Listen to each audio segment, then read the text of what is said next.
All right.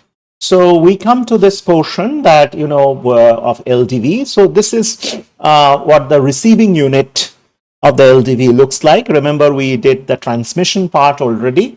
So what happens is that you have the measurement volume, and then you collect it using lens assembly, and then you focus it perhaps on a multimode optical fiber. And then you can even pass it through interference filters if you want to separate out colors, etc. And then at the end, there is either a photomultiplier or a photodiode, which actually receives the signal. This has very high frequency response. So this is what your collection optics actually looks like. So the filter is mainly if you want to split the colors and provisions for that. Using this kind of an arrangement, technically, you can actually measure different velocity components as well. So that is possible using the LDV. So this is the collection optics essentially, or the receiving optics. So if you look at it, so in a more systematic way, so this is the measurement volume which has these fringes, and the two laser beams are actually intersecting there. And then you have the lens. Again, it's a thin lens. So basically you collect it and then you focus it on the photodetector, which can be a photodiode or a photomultiplier tube. Now, sometimes you put an aperture in front of this photodetector. Now, the question is that why do you want to put a aperture? This can be a pinhole or it can be a slit. And for the other lens formulas, the magnification is given, for example, B by A. And the focus condition is given by 1 over f equal to 1 over a plus 1 over b. So this is all we have covered it earlier. This is standard lens formulas, but the aperture part is interesting. This aperture can have a diameter or a slit width which is of the length scale DE. So why that is required? So the aperture is often placed in front of the photodetector. So what it does is that it restricts the dimension of the measurement volume from which the signals are generated. So as you know that our measurement volume, we talked about measurement volume, we talked about detection volume, and we also saw that, okay, the particles which are actually passing through the edges, they actually will have a lower amplitude, or rather a lower intensity. So what you can do is that you can restrict using an off-focus, aperture, which restricts the dimension of your measurement volume. As a result of that, you increase your spatial resolution quite well. Now, for measurements, for example, which are very close to the wall, for example, or measurements where your measurement dimensions needs to be of the order of micrometers, the LDV, because you may need to measure a point which is very close to a wall in a very turbulent flow. So the LDV will actually enable you to do that, because you can restrict the measurement volume to a very small space by using the expander as well as this aperture. So this you can substantially increase the spatial resolution. When you place this, this photodetector in a side scatter mode, this aperture significantly reduces the length of the measurement volume.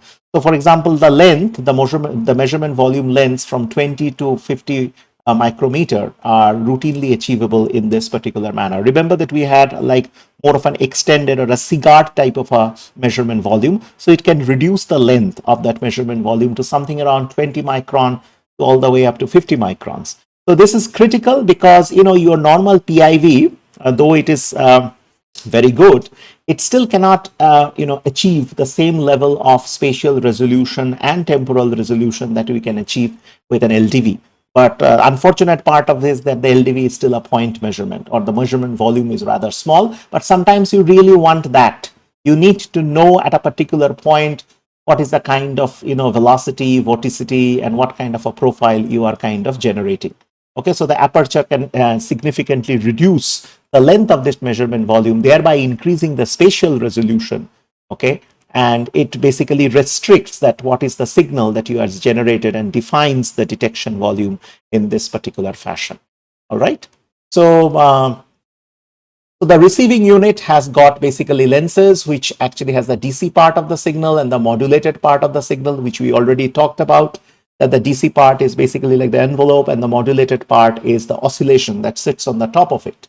and this is the slit aperture, for example, that you have, which restricts the DC part quite a bit, and it allows the modulated part kind of to enter.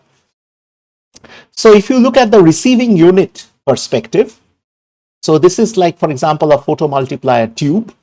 So what happens is that the photon comes and hits a microchannel plate, and this actually leads to an avalanche of multiple electrons, and that is what actually goes into the detector. So this can actually have very high gain. Photomultiplier technology is what is also used in your in image intensifiers. So typically used by the army initially. So this is what actually happens. So you have very small number of photons coming and hitting, but it can create an avalanche of electrons, which ultimately gets detected in your detection optics. So the photomultiplier tube is one of the key elements. It's expensive, but it is also routinely used in many of the measurement. The technology is there, so you know the technological part of it. So that is what actually works over here. So this is the same technology that is used in your intensified CCD camera as well. So let us look at the signals from different particle trajectories. So as you can see, that this would be the typical signals. This will be the signal that for a particle which is passing through the middle of the detection volume, and this is the amplitude part, and this is the DC part of it. Okay, and if a particle is passing through one of the edge, remember it looks like an ellipsoid, and it's a very extended kind of a cigar type of a measurement volume. So the particles which are going through the edge, kind of, they should have this kind of a thing. So there is a little bit of a burst. And if you isolate this is the AC component, and this is the corresponding DC component. So the detector signals in the DC and the AC part for different various trajectories through the measurement volume is what is shown over here. So the overall amplitude, of course, depends on the particle size. The effective spatial resolution is therefore a complex function of the optical and the electronic parameters of the system that we can see over here. All right. So this is what the receiving optics actually sees. Now, if you also look at it carefully, that when again we talk a little bit about the filtering portion. So in the filtering, the left side is basically the background noises at the edge of the burst, which is reduced with a baseline clamp filter. The Doppler frequency is removed with a low pass filter. So this is the result of a pedestal. And the right is that the Doppler signal passes through a band pass filter. This is used for frequency determination. And rectification and low pass filtering, the result is an envelope. The pedestal and the envelope can be used for particle detection. That is when a particle is in the detection volume. Okay, so this is how the filtering operation actually happens in the case of the Doppler signals. If you look at it carefully, so you can see that we already talked about little bit about the filtering earlier as well. But the interesting part will be the signal detection, or the signal to noise detection. So look at it carefully. So this is the signal. This is the signal that you receive on your photodiode or your PMT. Now, if you take a power spectral density of this, okay, what you are going to have, you're going to have two peaks. One peak will be centered around 0, which is basically gives the DC. The other one will be the actual frequency, which is the Doppler burst frequency, which will be centered around this, which is FD, that you can see over here. Now, if you take an autocorrelation of the signal with itself, okay, it will also give you a same profile, which is essentially like this.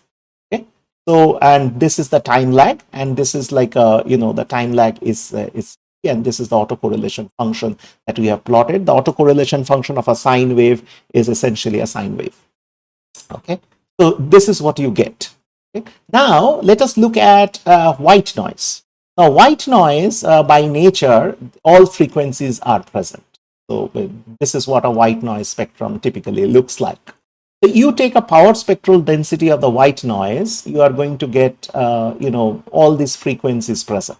Okay? So these are all the frequencies that you see, unlike a very sharp frequency that you have.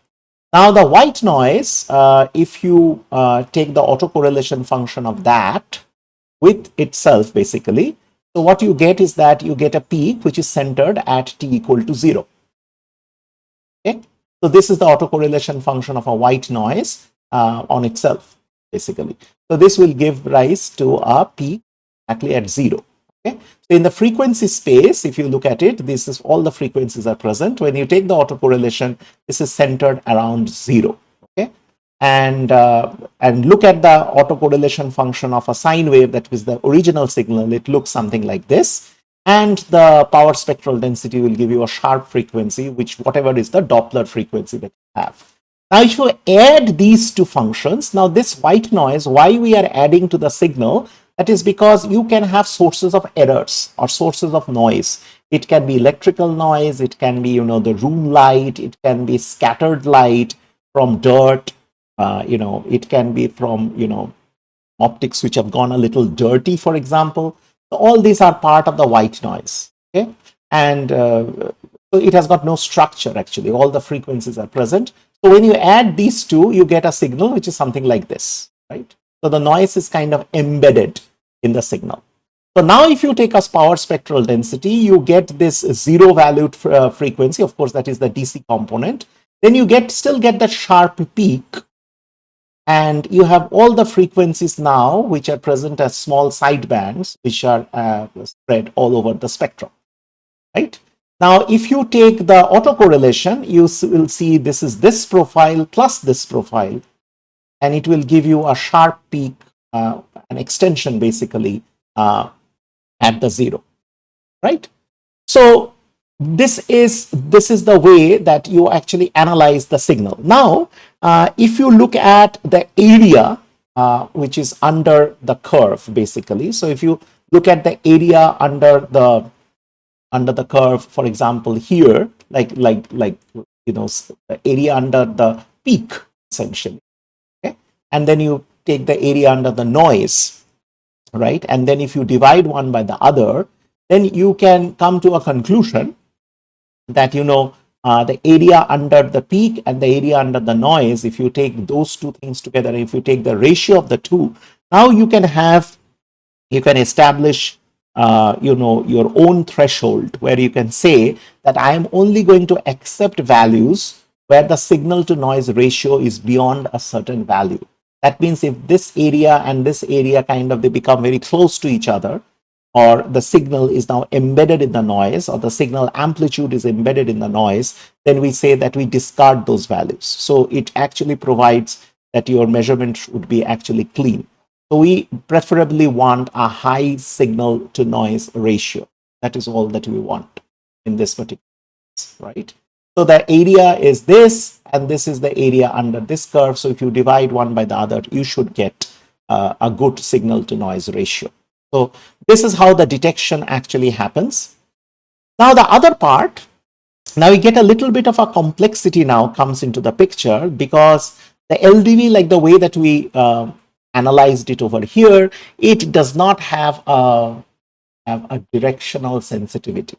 That means if you look at the fringes, these are the fringes over here, and say a particle is moving in the downward direction versus a particle which is moving in the upward direction, right?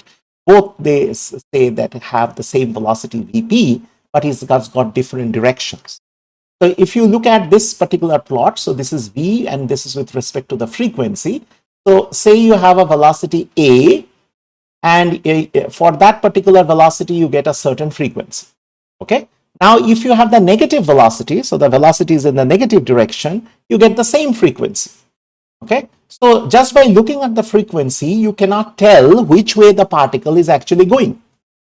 So it cannot really distinguish in this current form which way the particle is actually going when you are looking at the stationary fringes, right? Because your A and B, though in reality the velocity vectors are opposing to each other from a frequency perspective, because that is what you are using it for measuring the velocity. because your frequency, remember, is linear to the velocity. You don't have you have a bias, therefore, so you cannot know which way the velocity vector is pointing. So to solve this particular problem, what you do is that if you can have moving fringes, so if the fringes are moving with a velocity which is v shift, say for example, it is moving upward with a velocity v shift. Now, if you have a particle which is going with the fringes and a particle which is coming against the fringes, these will be different. Okay, so this will be very different. Okay, so when the particle, so you can see that the fringes here is moving upward with a v shift. So basically what we have done is that we have added another frequency. It's a frequency at which the fringes are getting shifted. Okay, it is the frequency at which the fringes are getting shifted. As a result of that, what will happen is that your B will show a different frequency than your A. Okay, so A is moving in which the fringes are moving towards it. So it will have a different frequency compared to V, compared to the point B, which is moving with the fringes. Okay, and therefore it will have a frequency which is different. Okay, and Fs is basically the frequency of the shift, of this fringe shift. So in this way, though they have the same velocity, okay, once again they have the same velocity but different directions, we can actually now find out that what will be the directionality. So the direction sensitivity now can be done using this kind of a measurement. Okay, so how to achieve this directional sensitivity? Now, to achieve the directional sensitivity, what happens is that the frequency of one beam is shifted compared to the frequency of the second beam. So this frequency shift between the two beams, let's call it Fs. That is the frequency shift. This frequency shift leads to the movement of the interference fringes in one particular direction, and that is what the V shift is all about. Okay. Now, a stationary particle in the measurement volume results in a sinusoidal signal with a shift frequency Fs. Now, if the particle is stationary, what you measure will be the shift frequency. Now, if you add a velocity to the particle, you add this. Remember, previously it was only the second term. Now you have added an Fs on the top of it. So what it essentially measured is Fs, that is the frequency shift, plus what is the velocity, or what is the Doppler shift of the frequency. Now this can be negative depending on if you actually go down in the velocity. That means if the velocity is in the other direction. Okay, so it's a very simple thing. You add a frequency shift, basically you are adding a bias in which now the velocity, if it is with the fringe, moving with the fringe, will be different than the frequency that you measure when it is against the fringe.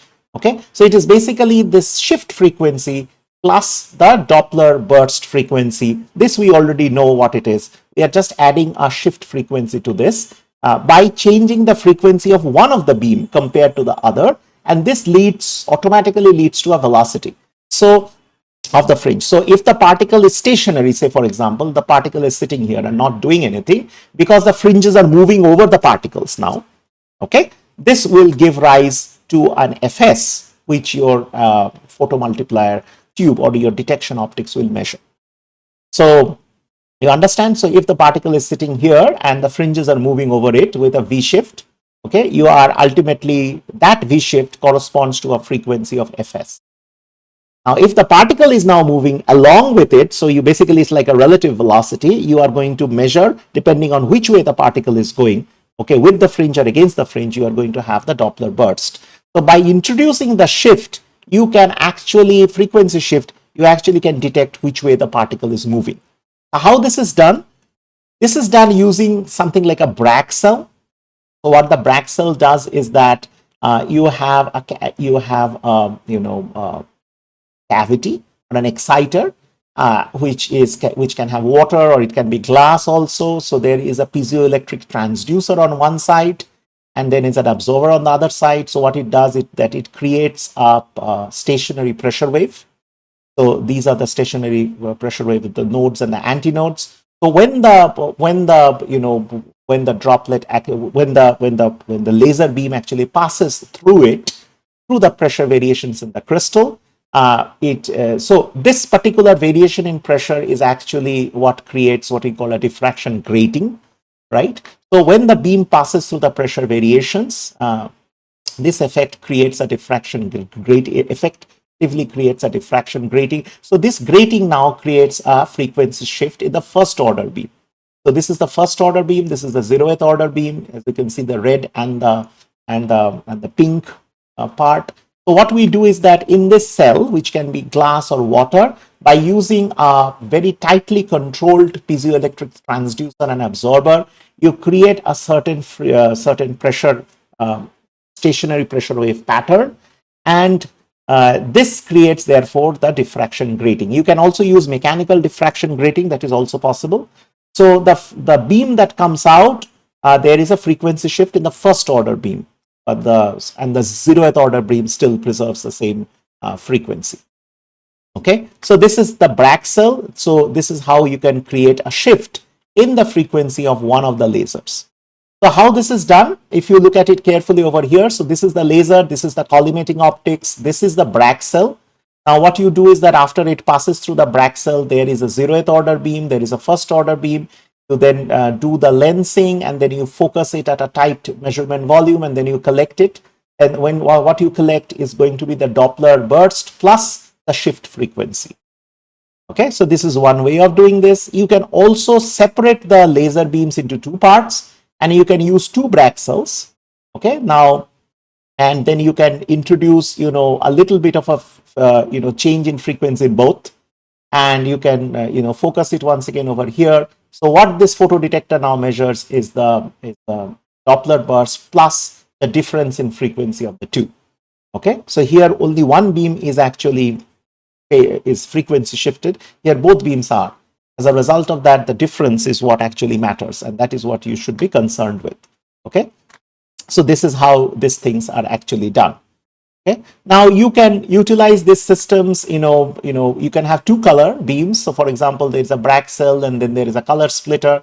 So you have green, and you can have blue, and you can have green with frequency shift and blue, green without frequency shift. Same is done for the blue. In this way, you can separate the two components of the velocity, and so that can be done, and it is collected in the backscatter mode so that you don't have the alignment issues at all. You can have situations where there are two components, and then you can have a third component also. So this is a combination of two. So you have a 2D LDA, and then you add another 1D LDA on the top of it. All needs to be focused in that small measurement volume. So for example, it is green, blue, and magenta, for example, three color. As a result of that, this is a pretty onerous task. I mean, focusing all of them to a very tight spot size is not trivial. So this leads to a lot of alignment issues. So 3D LDV is not trivial. I mean, so even 2D is not very trivial either. And lastly, you have the multi-velocity component. So these are the different ways. This is an example measuring something in the ship, and so you can do all this. So this is actually a three component. You can see there are two. This has got two colors. This has got a single color. All of them are focused to a particular measurement window. So this is how it happens. This has got two velocity probe. This is a single velocity probe. All of them kind of merges here.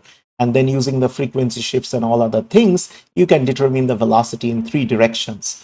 So, and this measurement volume can be very tight, as we saw, 10 microns, 20 microns. It can be very tight by using a combination of apertures and, also expanders and stuff like that. Okay.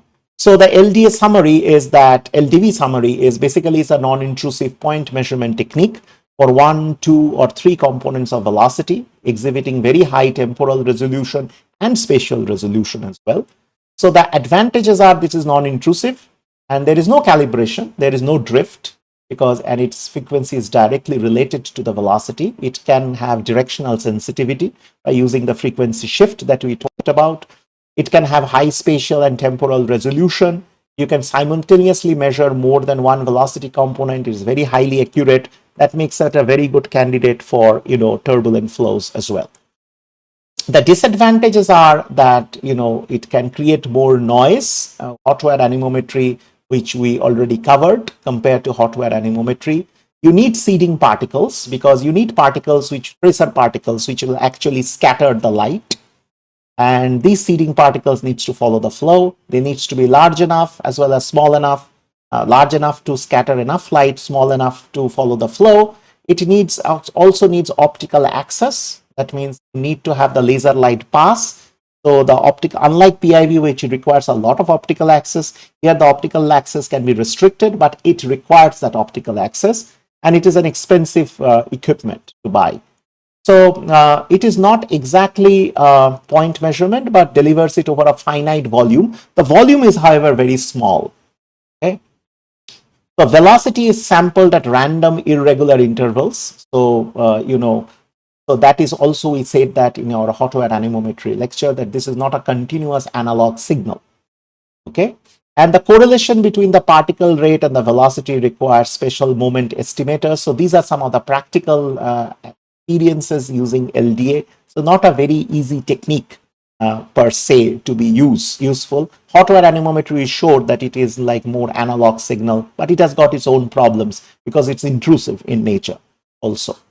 So this is the literature. Most of the notes are taken from Professor Tropia's lecture, and also his notes, which he has been kind enough to let me use. So this is the Handbook of Experimental Fluid Dynamics. This is a very, very good book, edited by Tropia and Yarin.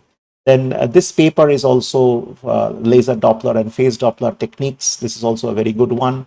And then you can also look at Durst, Melling, and Whitelaw, the principles and practice of laser Doppler anemometry. This is also a very good book. So these are some of the literatures. We have skipped a little bit of the math, but as you can understand, the most part of it should be now understandable. Of course, you need to do it to understand, for example, the practical side of it and the alignment side of it. So that requires you to work in a lab setting. But this is basically the theoretical theory of laser Doppler velocimetry. Thank you.